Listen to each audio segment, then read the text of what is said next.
ఈరోజు కథ నా నువ్వు నేను రచించిన వారు వనజ గారు. ఎప్పుడు ఇంతే ఈ విరాట్ అనుకుంటూ, స్వామి ఈయనకి కోపం నిజంగా చాలా ఎక్కువనా అని అడిగాను నేను. హా అమ్మా, కానీ ఇక్కడ వెలసింది లక్ష్మీ నరసింహ స్వామి. అమ్మ పక్కన ఉంది కాబట్టి శాంతంగా ఇక్కడ వెలిశాడు. ఆ స్వామి అంశ కాబట్టే ఈ బాబు ఇంత శాంతంగా ఉన్నాడు. కానీ ఉగ్ర నరసింహుడి అవతారం ఒకటి ఉంది కాబట్టి కోపం అలాగే ఉంటుంది అని ఆయన నవ్వడంతో ఫస్ట్ టైం భయంగా చూశాను విరాట్ వంక. భయపడకమ్మా, మీ దగ్గర బుజ్జగింపులు అలకలు చిరుకోపాలే ఉంటాయిలేండి అని చెప్పి ఆయన బయటికి వెళ్ళిపోవడంతో, విరాట్ నిజంగా నా మీద కోప్పడవు కదా అని అడిగాను. ఏమో అని భుజాలెగిరేసి బయటికి వెళ్ళిపోయాడు. ఇక నేను ఒక్కదాన్నే మిగిలి చేసేదేముంది అని బయటికి వెళ్ళేసరికి ఈ ఆడాళ్ళు అప్పుడే అన్నం పప్పు కోసం పొయ్యిలు ఎక్కించేశారు. అదేనండి, స్టార్ట్ చేసేశారు. జెంట్స్ ముగ్గురు ఎలా ఆ ప్లేస్ని ఎక్స్ప్లోర్ చేయడంలో బిజీ అయిపోతే, మా ఆయన గారు కాస్త అమ్మ కూర్చి కాబట్టి మాకేదైనా హెల్ప్ అవసరమేమో అని అక్కడే ఉండిపోయాడు. అక్కడ ఉన్న నాకు సడన్గా నాసికకి ఏదో కొత్త వాసన వచ్చింది.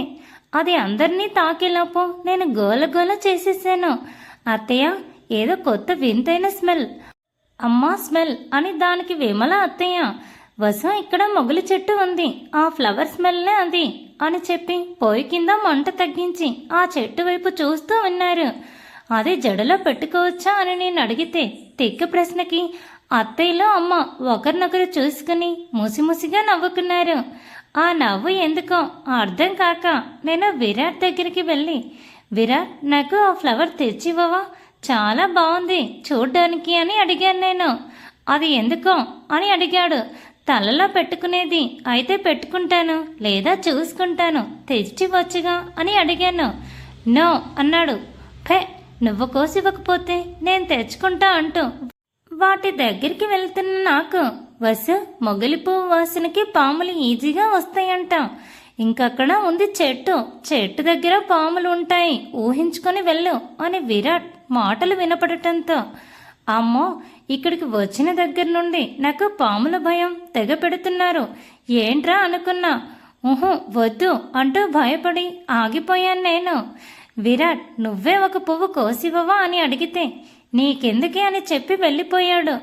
ఏమిటో ఈయన, ఎప్పుడు బాగుంటాడో ఎప్పుడు బాగుండడో నాకు తెలిసి చావదు అనుకుంటూ అమ్మ వాళ్ళ దగ్గరికి వెళ్ళిపోయాను నేను. వంటలన్నీ రెడీ అయిపోవడంతో అన్నీ కలిపి ఒక చోట పెట్టి నేనేదో చిన్నపిల్లల్ని అన్నట్టు అందరినీ భోజనానికి పిలువు పండు అంది మా సునీత. చేసేదేం లేక అందరినీ చెట్టు కింద జమ చేశాను. వేస్తరాకుల్లో పొద్దున నేను వండిన పొంగలి, అన్నం, పప్పు అందరికీ వడ్డించింది అత్తయ్య. పంతులు గారు కూడా అక్కడే ఉండటంతో ఆయనకు కూడా పెట్టింది. పాపం ఆయన ఇప్పుడు వేరే ఊరికి సైకిల్లో వెళ్ళాలంట. తింటూ వర్మ గారు ఇక మా ఊరికి ఎప్పుడు వస్తారు అని పంతులు గారు అడగటంతో మా వర్మ అంకుల్, ఇప్పుడే లేదు స్వామి, విరాట్ పెళ్ళి అయ్యాక ఒకేసారి కోడల్ని పిలుచుకొని వస్తాను అని చెప్పాడు. మంచిది, మీరు మన ఊరికి రాక చాలా రోజులు అయిపోయింది అని చెప్పేసి తిని దక్షిణ డబ్బులు వేరే తీసుకొని వెళ్ళిపోయారు ఆయన. ఇక మేం కూడా తింటూ మాటలు చెప్పుకుంటూ అయిపోచేసి మిగిలింది ఇంటికి తీసుకువెళ్ళకూడదు కాబట్టి అక్కడే ఒక చోట పెట్టేసి రిటర్న్ అవ్వడానికి స్టార్ట్ అయిపోయాం. యామిని ఆంటీ అంది, రేగుపండు కాలం కాదు కాబట్టి దొరకలేదు, లేదంటే ఈ చెట్టు చుట్టూ ఎన్ని కావాలంటే అన్ని కోసుకుని వెళ్ళేవాళ్ళం అని చెప్పింది. విరాట్ వంక నేను చూస్తే నా మనసులో ఉంది తెలిసిపోయినట్టు, రేగుపండ్ల కాలం డిసెంబర్, జనవరి, సో అన్ని హోప్స్ పెట్టుకోకు అని చెప్పి ముందుకు వెళ్ళిపోయాడు. ఫే అని నేను దూరం వెళ్తుంటే, అటు కాదు ఇటు అని చెప్పి కిందికి దిగేసి వెళ్ళిపోయాడు. అప్పటికీ నమ్మడం కష్టమే కానీ టైం 4 అవుతూ ఉంది.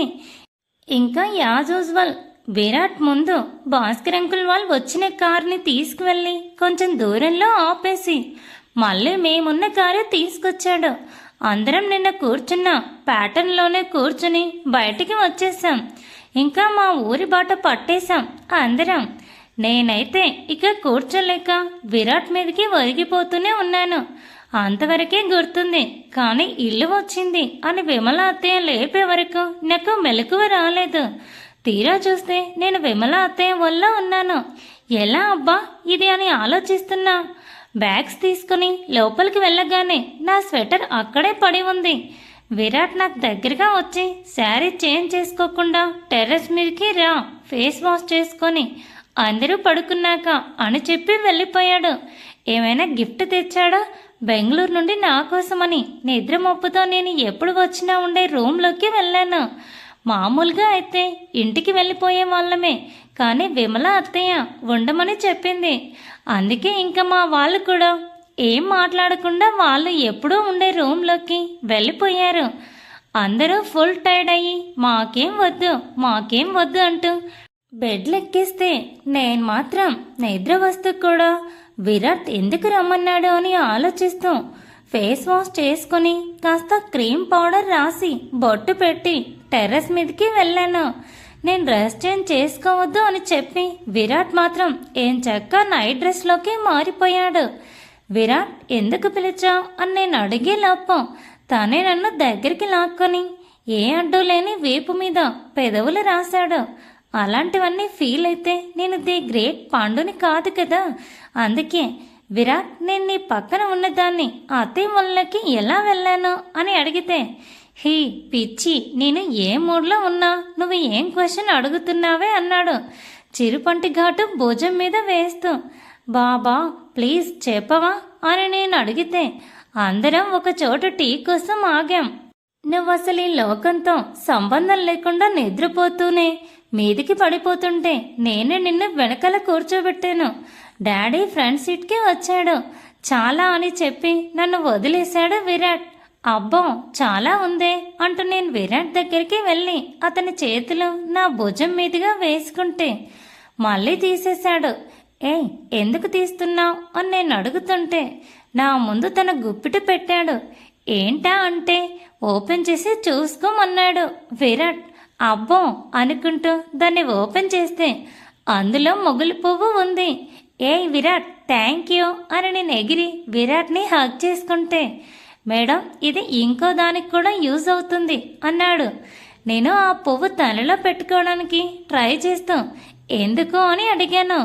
నా అవస్థ చూసి తనే నా కప్పులో చిక్కించి, ఇది స్మెల్ చూస్తే నాకు నిన్ను దగ్గరికి చేర్చుకోవాలన్నంత మూడ్ వస్తుంది అని చెప్పి ఈసారి భుజాల మీదుగా కాకుండా ఏకంగా రెండు వైపులా నా నడుముని బంధించేశాడు విరాట్. పక్కకి నేను తిరిగేలోపు ఇరువురి పెదాలు ఏకం చేశాడు. నిజంగా నా పెదవుల్లో ఈ మకరందం దాగుంది అనేది నాకు తెలియదు, కానీ విరాట్ పెదవులు మాత్రం చాలా జ్యూసీగా ఉన్నాయి. నేను కూడా ఇలా ఆలోచిస్తున్నానా అని అనుకునే అంతలో నా పెదవులకి పంటుగాటు పెట్టాడు Virat. Thanks for watching. Please subscribe my channel for more videos.